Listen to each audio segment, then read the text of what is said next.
Shalom, selamat pagi Bapak Ibu Saudara yang terkasih dalam Tuhan kita Yesus Kristus. Renungan harian bagi kita pada pagi hari yang berbahagia ini, Rabu tanggal 28 Februari tahun 2024, yaitu tertulis dalam kitab Yakobus pasal 5 ayat 1 yang berbunyi demikian. Jadi sekarang hai kamu orang-orang kaya, menangislah dan merataplah atas sengsara yang akan menimpa kamu.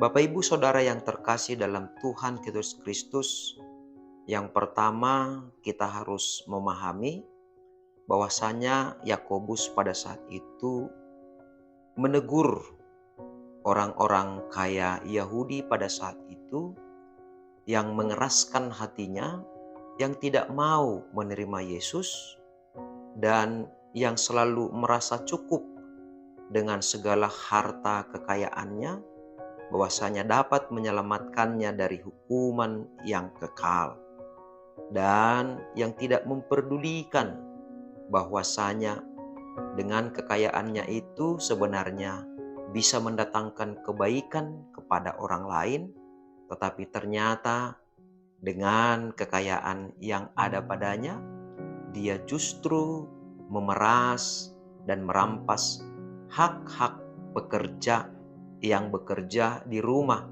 maupun di ladangnya pada saat itu. Oleh karena itu, Yakobus mengingatkan bahwa orang kaya yang demikian akan menangis dan meratap menghadapi sengsara yang akan menimpa mereka di dalam kehidupan yang kekal. Nah, oleh karena itu Bapak Ibu, yang kedua, maka marilah kita belajar dari apa yang telah disampaikan oleh Yakobus kepada jemaat pada saat itu, terlebih kepada orang-orang Yahudi, bahwasanya dalam kehidupan kita ini kita juga harus melihat bahwasanya dalam setiap kehidupan kita telah diberikan, telah dilimpahkan oleh Tuhan kasih karunia-Nya. Apakah bentuk kasih karunia itu berupa materi? Apakah kasih karunia itu merupakan hikmat dari sorgawi? Apakah kasih karunia itu berupa kepintaran?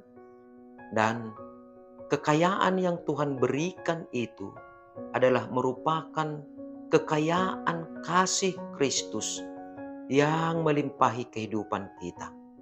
Nah, oleh karena itu, agar teguran kepada orang kaya Yahudi yang menolak Yesus itu menjadi sebuah pelajaran berharga bagi kita, maka kita harus menjauhkan diri kita dari setiap usaha yang hanya untuk memikirkan diri kita sendiri dan memperkaya diri kita sendiri. Tetapi marilah kita dalam kehidupan kita, ketika kita berusaha, ketika kita bekerja, ketika kita berjuang untuk mengejar kekayaan, bahwasanya kekayaan itu ada di dalam tangan Tuhan. Sehingga kita tidak fokus hanya kepada hal-hal materi saja yang akan kita kejar, tetapi kita akan fokus kepada kasih karunia Tuhan yang telah melimpah kepada di dalam kehidupan kita. Dan dari sanalah maka terpancarlah selalu sikap empati kita terhadap sesama kita. Ketika Tuhan melimpahkan kekayaan kepada kita, maka kita akan memakai kekayaan yang dari Tuhan itu untuk semakin berempati, menolong orang yang berkekurangan, bukan malah merampas apa yang menjadi hak mereka.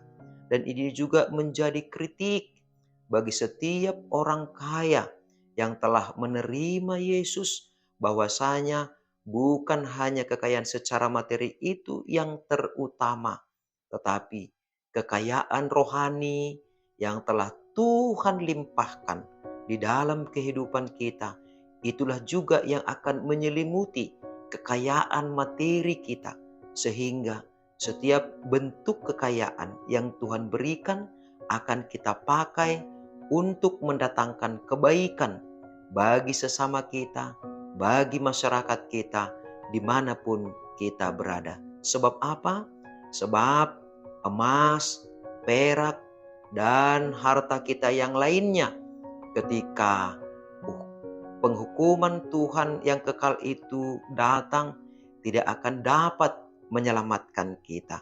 Tetapi selama kita masih hidup, selama kita berada di dunia ini, maka harta kita, emas, perak kita bisa kita pakai untuk berbuat baik kepada sesama kita, untuk menolong orang-orang yang berkekurangan. Dan itu adalah merupakan sebuah ungkapan iman, sebuah ungkapan pengharapan kita bahwasanya ketika kita memberi, kita tidak semakin berkekurangan. Tetapi ketika kita memberi, karena kita telah dilimpahi kekayaan kasih karunia Tuhan. Amin, kita berdoa.